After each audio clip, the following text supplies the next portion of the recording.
Welcome back to Perspective, a design podcast covering topics within the world of design. I'm Angelos, and today with me we have... I'm Ellen. And I'm Tomi. Today we'll be talking about placements as design students and what different options we have. So first of all, what options do we have as design students looking for industrial placements?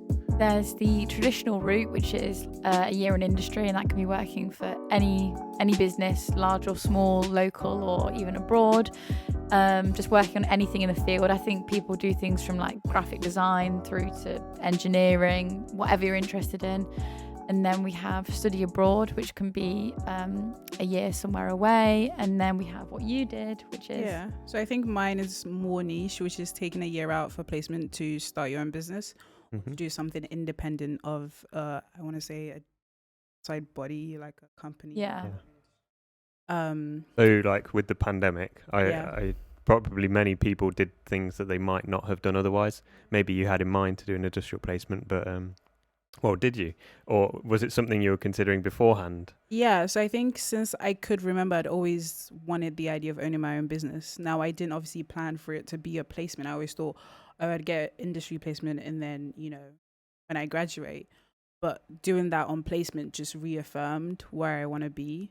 I still obviously want to get knowledge and work in industry, go that way. But I think end goal for me is to own something of my own. So I don't even think it has to be necessarily product design, because the business I started alongside with my business partner, who's also a product design student, is called Culture Corner, and it's all about the core aesthetic is minimal streetwear, which is just a blend of both of our aesthetics, and it's just, you know, applying almost your design thinking, something that isn't necessarily in quotes product design. I guess fashion is product design. It's just It's slightly different though. It is different. Yeah. So just, I realized basically the skills are transferable. You know, it's the same ideation, development, concept, testing, and then the final product, isn't it? And it's just combining what I love to do, which is outside of uni. I still love product design, obviously. But yeah, two elements of things I'm passionate about into one, which I never thought going into uni is something I'd have the privilege of doing. Because, you know, you always hear people not necessarily loving their degree or not like, or doing a placement that they hated and then they came back and it was really bad. But I was privileged enough to have the opportunity to branch out and to do something of myself, by myself and with someone else. And I think I learned a lot more, because I think also industry is always the idea that you get to learn. And I think placement even forces you to learn more, because you have no one going, oh, here's the right thing to do. Yeah. Here's the mark scheme. Well, like you're learning from like the placement where you're at, maybe the senior designers there, say if it's a design firm, and you can learn from them. But you did it all on your own, right? Yeah, I mean, I had a partner. So for me, it was definitely we were learning from each other. Okay. So obviously if you do it by yourself, the learning curve is a bit steeper, because you do go in thinking, oh, I know a lot about design, and then real world hits you, especially when you think about, I think we always talk about manufacturing theory when we're doing product design, but I think living it is very different. How did you get started with it then? From I think about June, July, so we already decided we wanted to do it, I want to say April, May. And then we put together a business proposal, which we had to pitch to the university's entrepreneurial side, which was called Hive, but it's now called DEC, which is Dryden Enterprise Center. Was that all online because of COVID? Yeah. So you had to do a digital pitch. So share your screen. Can you see my screen? We had to do the whole thing. In lockdown. Yeah. But I didn't feel any different. Do you think that was harder, doing it face to face and doing it not face to face? No, because I think we had already transitioned, because especially at uni, by the time we were pitching, I think we pitched maybe July, August. We had already transitioned from uni. Yeah. So it's you already knew how to share your screen. You already prepped, because I think we did the last term of our university second year online. So it wasn't like it was the first time we were presenting. I think it might have been daunting more for my business partner, because I love talking. So if you put me in front of everyone, I can probably pitch to you. My mom always says I can sell ice to an Eskimo, which is the point. But yeah, I really enjoyed it. It was nice to get a perspective of your design work from someone who wasn't in the design field. Were there any challenges you think? Because obviously with doing it on your own, I think, can seem really daunting, and it can be maybe seen as like an easier thing working with someone else. Did you actually find that, or did you find that there were some things harder because you're not the only saying this? You know, you've got to work with someone else. Do you think that was harder? Or I think it was definitely harder, because I think one thing you forget is that university and like work gives you structure. But when you're doing your own thing, you have to design your own structure, which for us was a good thing. But if you can't do that, or if that's something you struggle with, or if you rely heavily on someone saying on Monday you're going to do this, on Tuesday you're going to do that, then you might struggle with that. But personally, I was able to work with someone who I love and respect, so it was fine, because we were able to talk and be like, okay, every week this is the plan. You know, we might have disagreed on some things, but it wasn't anything that was critical, that it was like, you know, it created a rift or anything like that. It was like we're disagreeing on what color to do. But that's just something we'll just, you know, be like, oh, here's my pitch on why we should do black, here's my pitch on why we should do grey, and then we'll both come to a conclusion of pros and cons, and we worked really well together. But I think one of the other challenges is, like anything, starting your own business, it's scary.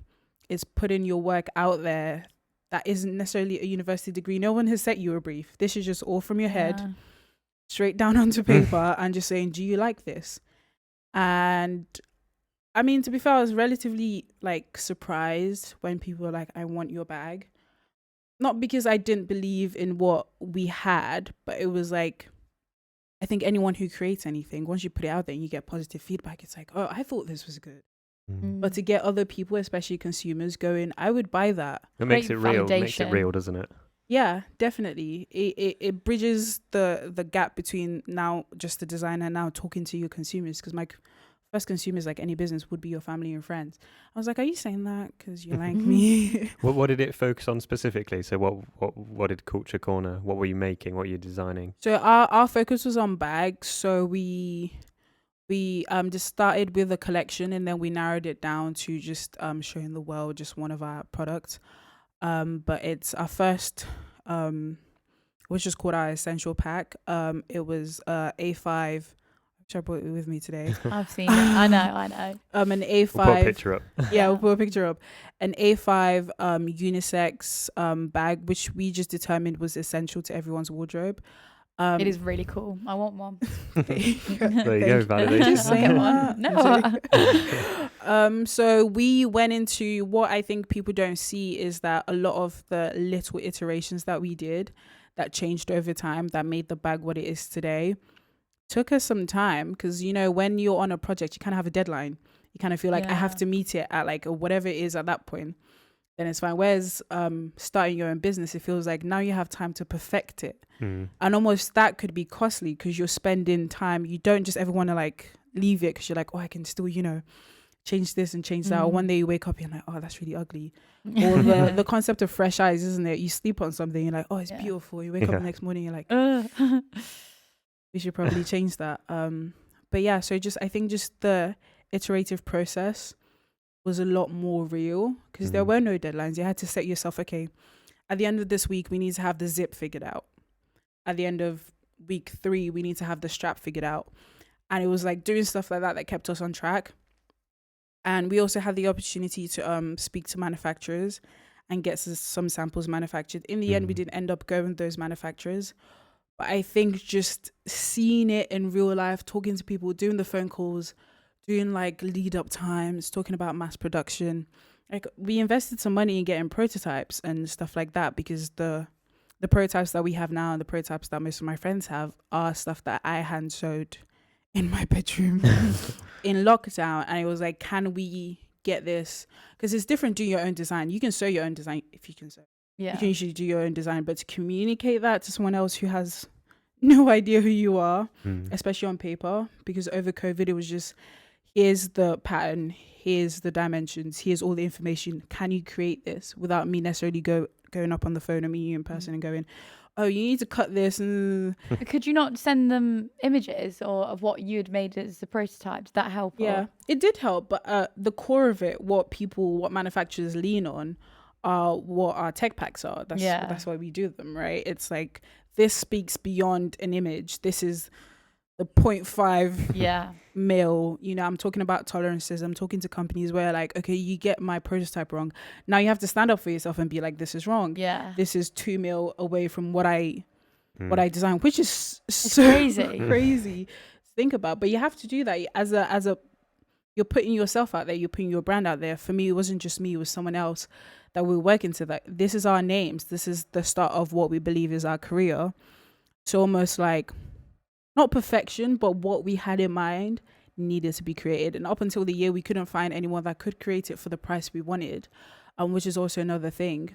I think going into it at the start, you don't realize how much money you need to put into your own. Did you have support from the uni? Was it funded in any way? Yeah, so we had a enterprise. No, wait, I don't know. I can't remember what it was called. We had a week where the uni put on like a Dragon's Den thing where you all had to pitch your business to, I think it was 3 people, and they were different ages. So it wasn't like, you could say like, oh, I pitched only 3 6-year-olds or 3 20-year-olds.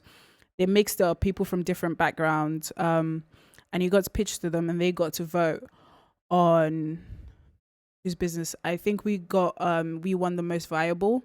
So you have different categories. So you could have won the most sustainable business idea, and we got a little bit of money and funding, and that went a long way into our process. So what we felt like we were precious before in terms of prototyping, it now felt like, okay, we can take a bit, not risk that we weren't willing to take before, but now I felt like we weren't just like pouring money. Now we had support to like. It's not your personal finances. Yeah, it still felt like it.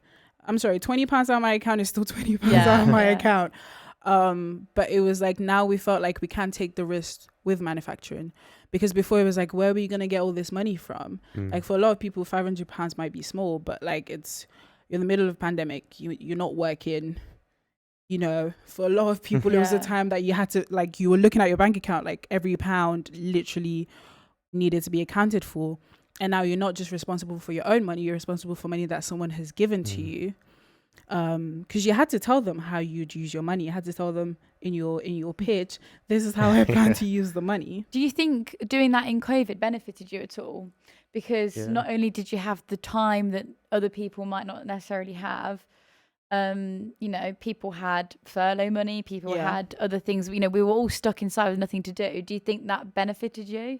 There were pros and cons. Obviously the pro is that we got a lot more time to like zone in, and there were no outside pressures, no distractions either.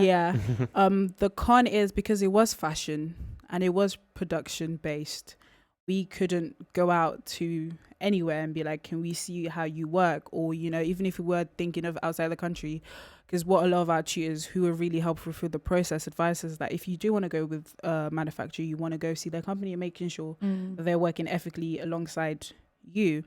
We didn't have that chance.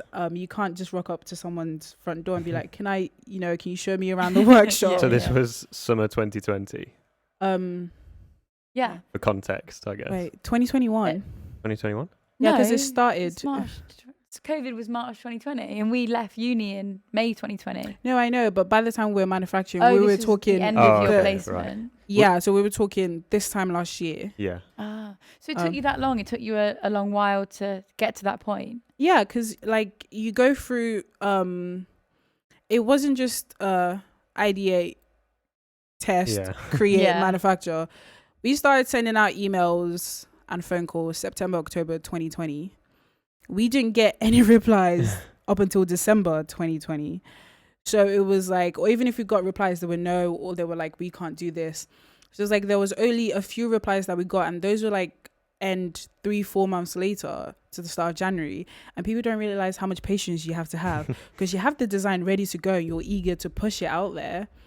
Yeah. But it feels like you're almost restricted. And it was almost like there's nothing you can do. Did you feel restricted by the fact you only had a year as well? Did you feel like you were kind of counting down the days? Yeah, definitely. I felt like it put a time limit on what success would be. I felt like I needed to have a product by the end of the year, which obviously shouldn't be the case, but that was just a personal thing. It felt like I needed to accomplish something in order to go back to uni and be like, I accomplished this. Did you find that you kind of were in, not competition with other people, but did you feel like you had more to prove than people had gone to traditional placements? No, I never, one thing about me and my design process, I never compare my journey to other people's, because it's very different, especially as designers. Did you want to do this? Did you know, like say in first year or before you came to uni, you wanted to do your own business? or was it something that came up? It was a bit of further down the line? both. So the name Culture Corner actually came because me and Keris were working on a project previously. And we worked on a team and we're like, wow, I mean, we're already friends then, but it was like, we really work well together. And we developed Culture Corner because we always usually sat in a corner. Yeah. We always usually sat in a corner, and we are both women of color. So that was the initial foundation of the name. So it was like we had already talked about this. In fact, we had so many names down. I still have the note of different brand names we had going, depending on what areas of accessories we wanted to go down in. I'm not going to share them because, got trademark, copyright all of them first. But it was something we had always talked about, and it was something I had always envisioned since I was in school. But like I said, I didn't plan for it to be placement. But I just like happened. everything works together, right? Everything always ends up coming, you have positive thoughts of how Fell into place, didn't it? Do you think, could you name the benefits you felt about this over doing traditional placement? And then was there anything you missed out on by not doing a normal placement? Well, I can't say what I missed out on. But, coming back to, the people who did do that, did you feel like, oh, I've lacked that, or I didn't do this, or was it? I think one thing I feel like I lacked was probably connections. The ability to say that I can go to a job because I went there on placement and they're willing to hire me post. Yeah. But I think, again, because comparison is the killer of joy. You never get to enjoy what you've done because you're thinking what you could have missed out on. What they've done. Because equally, you've had a unique experience which not many people would have done. I mean, you've done things that I've never contacted a manufacturer. I wouldn't know what to do. But you've got that over us. Yeah. I think, and I think our experiences, again, as designers, are what makes us individually unique. I wouldn't say better than each other. But yeah, I think my placement year definitely steered me down the right direction of, I don't just want to do, I want to say typical product design. I want to infuse it with some element of fashion. Because that's where my interest lies in. I've realized that when I am doing bag designs, when I'm designing accessories, I don't feel like this is work. This is just something that comes, even you can check the post notes on my bedside. There's probably a couple of bags drawn there already. And so I'm like, if I can turn this into a job, that's the dream. That is the dream, right?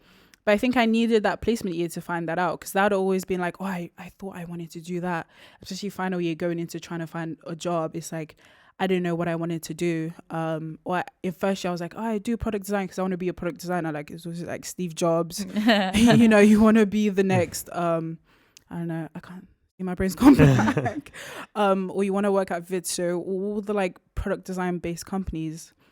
But I think just going through that journey brought me here. Did you ever miss any of the socializing that you would have had in a business? Did you ever feel isolated being just you two? Or do you feel like that kind of empowered you in a way? Yeah, I'd never been a social being. So I am friendly, but I'd never gone out anyway. So it felt no different. I think the introverts during the first few weeks of lockdown would probably be like, well, this is my life anyway. Yeah. So it didn't feel any different. And because we were living together at the start of second year, it didn't feel like I was all of a sudden communicating with someone new. There was already that foundation and that relationship. But again, I never felt out in social. The way you started, and you said the university held sort of like a Dragon's Den pitching session. Was that something that came about specifically because of the pandemic and they were giving people more options to start their own business, or was it always there? According to what I know, I believe it was always there. Okay. I think even companies like Santander also offer sponsorships and grants for entrepreneurs, alumni, and they happen to work alongside universities. So I think one thing I will say as well, if you're going to do this, there's funding somewhere.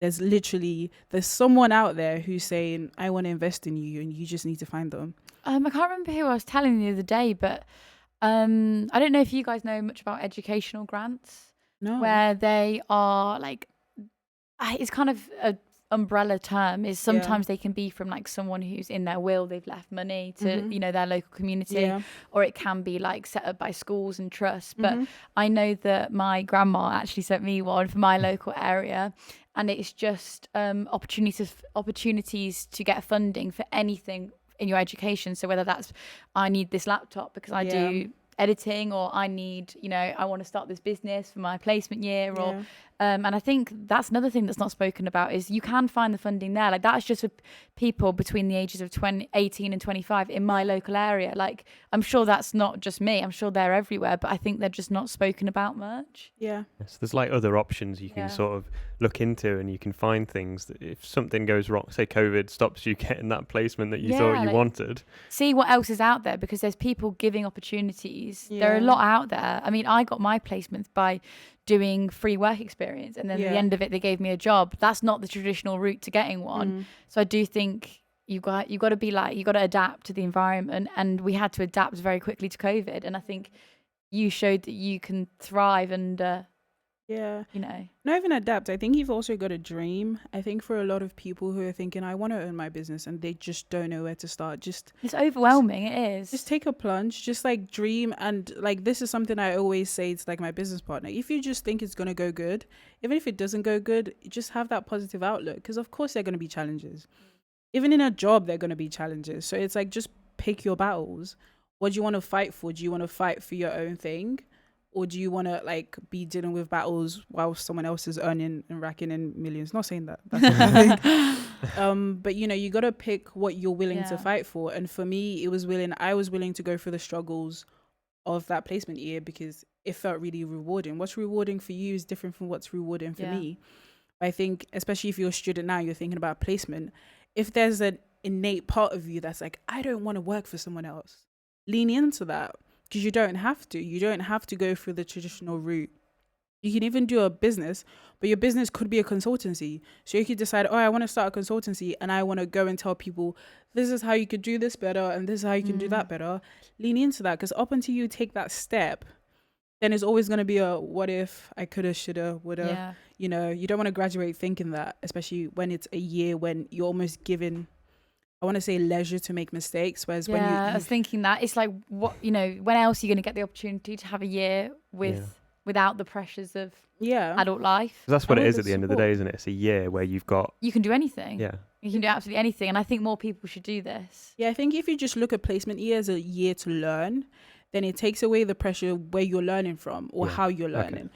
Yeah, that's a good rephrase it as, rather than placement year. It should be like experience year or something, because yes, it's not I have to find an industrial placement in a design consultancy. It's very like type 1, like this is what we do and this is what everyone does every year. We go to the same companies, and it's like, no, like, we've all done very different experiences, and I think that should be celebrated rather than being like, because not everyone wants, like you said, I don't want to work in a consultancy firm, that's not what I don't want to be an industrial designer.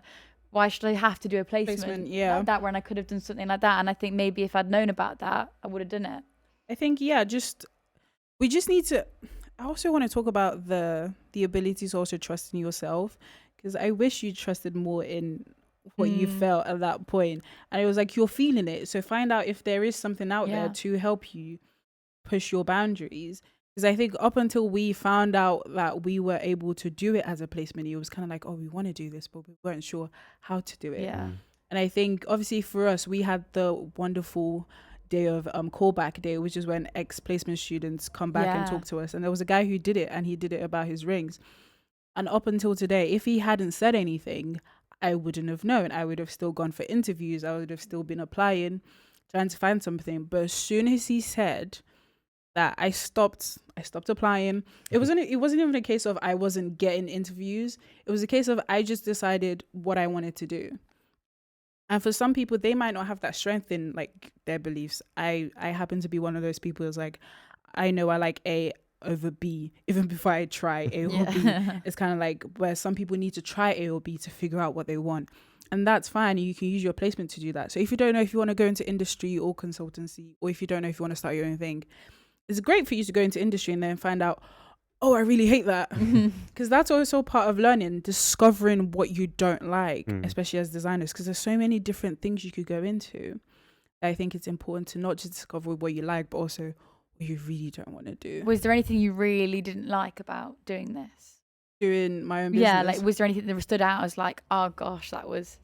Are there any benefits to working in a big company that when you were doing it for your own, on your own, you were like, that's actually a lot. Yeah, I was spending someone else's money. No, I can't think of Off the top of my head, I can't think of anything that I thought like I really hate this aspect.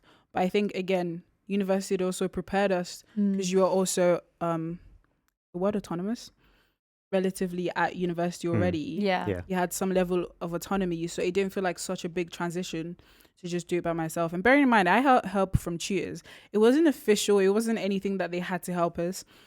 But luckily at NTU, what we have are like a really great set of tutors who are willing to go beyond and above for you with no sense of, you know, getting anything back or getting paid or doing it on like university time. I got helped by 2 tutors who I can think off the top of my head. I'm not sure if I'm allowed to say their names. I'm sure they know who they are. And those 2 people who had their own businesses on the side, phenomenal experience. They had both started their own thing. One of the things they kept on saying is like, do not be afraid to fail. Because I can't remember who said this now, but it was like, it took them a while because they kept starting over again. And it took them a couple of years. And I was trying to do that in a year. And they were like, chill, you're allowed to fail. Because again, failing is part of learning as designers. And sometimes we look at that, I was like, oh, you know, like part of one of the things I didn't want to do is like come back from placement year and not have a product released. And that was what happened. And part of me felt like I had failed, but part of me also realized I'd learned so much. And I'd failed during the year I was permitted to fail. If I had made that same mistake in 5-10 years time, it probably would have hurt more. And I learned in a room where I was almost taught and learned a lot from industry people who were telling me they've been in this game 10-15 years and they have failed. So who am I in the first year? What do you expect? Yeah, and it's not really failure, it's just learning. Do you think that could actually do you think that could actually put people off though? Because if they don't have the same advice that you had and they kept kind of failing after a year and they didn't have a product and they were feeling pretty fed up, do you think that would put them off actually doing it again? Whereas if you hadn't have been told, chill, it's okay, there's time, do you think you would have been like, oh, really fed up, you know, I can't do it? Yeah, not fed up because like I would have been down, you know, when you kind of beat yourself up over something you almost had no control over, because that's just how life happens. I probably would have done that because that's my personality. I was like, oh, I wish I had, you know, figured this out earlier. Or, you know, when you figure out something like a couple of months later, you're like, oh, if only I knew this like 2 months ago. That's my type of personality. But I think being told and also having a very supportive partner who was like, it's okay. Like, this is a process. And I think you need to treat it as a process. It's the same way when in product design, you're told that even if your product at the end of your course doesn't work, tell us why it doesn't work. Tell us what you've learned. And that still goes a long way to showing us that you're a competent designer over just having successful. I think the thing is that you have to have a successful product at the end of every product. But your product at the end could just be like, that was really bad. But I needed to go through the whole process to realize it was really bad and then evaluate why it was bad and tell you, I've learned from this. And going forward, this is going to enable me to be a more like holistic designer and consider everything else. You know what to do or what not to do for next time, I guess. So if you were to do it again, you know what to avoid and what to do more of, I guess. So. Definitely. And I think also you forget how transferable your skills are. So now, having done that, I feel like I can now go and apply as a bag designer, having previous experience in bag design. Because I have done every element of what a big corporation would do, but I've done it by myself. So I feel like it almost speaks not just to my strength, because I feel like if you had gone into an industrial placement, you would have been working in a sector within a business. Now, having started your own business, what you then do is that you cover everything. So you're covering finances, you're talking about pitching to people, you're talking about designing and iterating everything. You're talking about making your own prototypes, because what we do is that sometimes as designers, we go to a big industry where you create something, but then someone else gets to like make the final prototype to send it off to someone else. And you have there's almost no connection to that. So I think having done that, I feel like it has boosted my skills. Maybe I'm just inflating my own ego. No. But it's true. It might give a potential employer like a more positive outlook. Yeah, someone might have a more positive outlook on someone who's done their own thing. Yeah.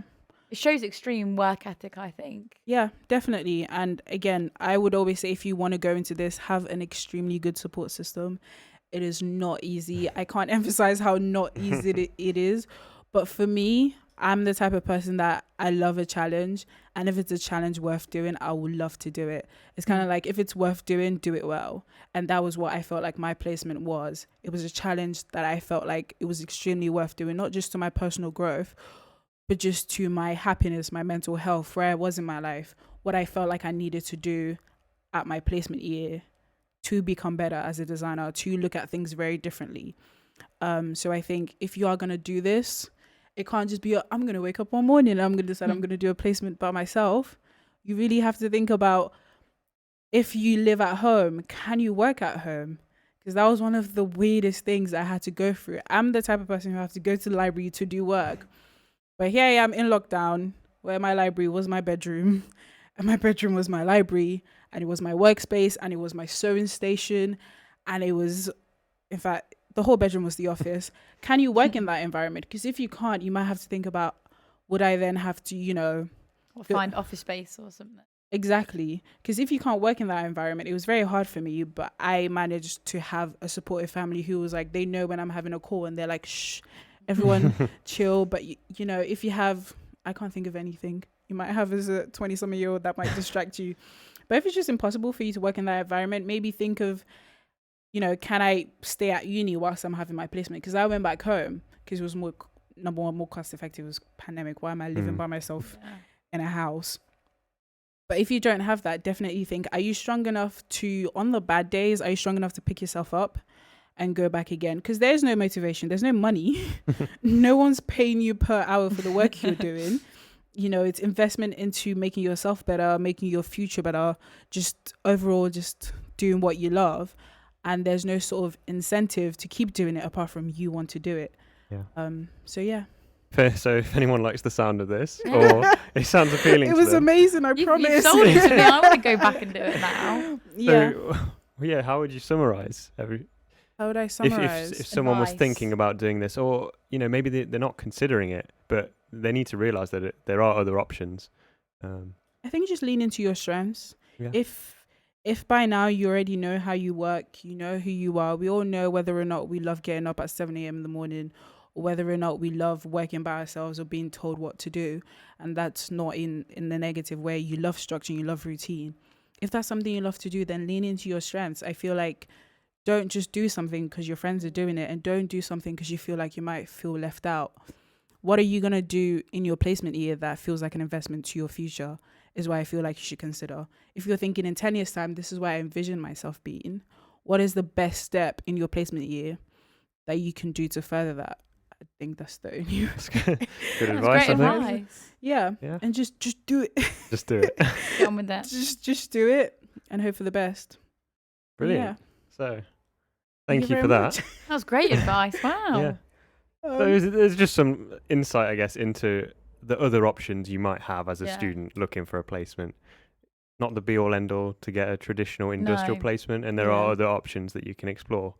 And also, from what you're saying, is if this is going out now, it's not too late to just look for something else. It's still really early. Of course. You can do this up until any point, but you only started in September. Yeah. That's 5 months after we left uni. There's still plenty of time to make that decision. Yeah, and I think just if you're not at NTU, just speak to your university and find out what options, because sometimes it's all in the small print. You never know what they offer up until you ask them, what do you offer specifically for me? And again, going back to the grants, even if you have graduated or graduated 10 years ago, there's always a grant, there's always someone there willing to support you. And that's one of, I think, the great things about humanity, that even for all the dark stuff, there's always someone who's like, take my money. Brilliant. Yeah. So I hope you guys have learned something about that. I have, definitely. Yeah. And also, follow us on Instagram, culturecorner.cc, CC Studio. And if you want to work for us for free, I'm joking. But yeah, that's good. So thank you for that. You're welcome, and I hope you guys have a nice day. Thank you. See you in the next one.